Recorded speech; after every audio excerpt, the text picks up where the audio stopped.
Today, the world is facing a series of new challenges to human rights that are different than the past. Whereas in the past, it was ideology, or it was matters of state sovereignty pushing back.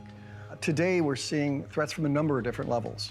One is the rise of autocratic states like China and Russia, but also oftentimes in formal or informal alliances with other countries that are engaging in human rights abuses.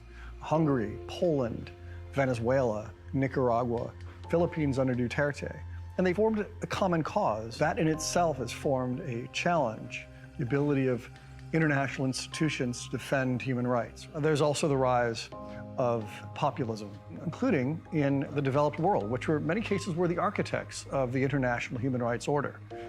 But it's not just these cases of populism. There's also been the rise of technology, the efforts by China to export a model that includes surveillance technology, the rise of autonomous weapon systems and AI technology, oftentimes in those cases with racist consequences. In the opening chapters, I trace the evolution of the human rights system, primarily starting with the United Nations and the Universal Declaration of Human Rights. And then from there, we look at individual factors that are affecting human rights. We look at populism, we look at technology, we look at the rise of China.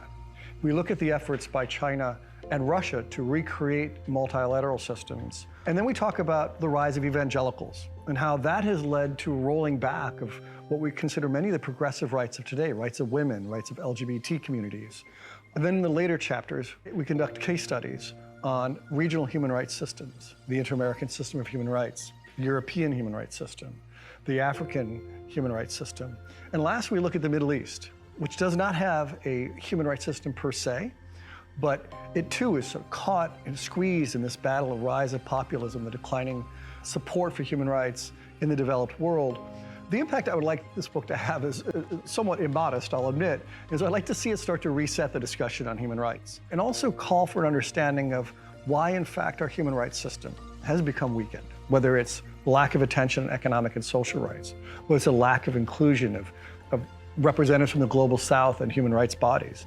Well, there's sort of a lack of confidence in the normative and moral power of human rights themselves, and I'd hope it provoke some sort of reassessment that we can begin to reopen this discussion.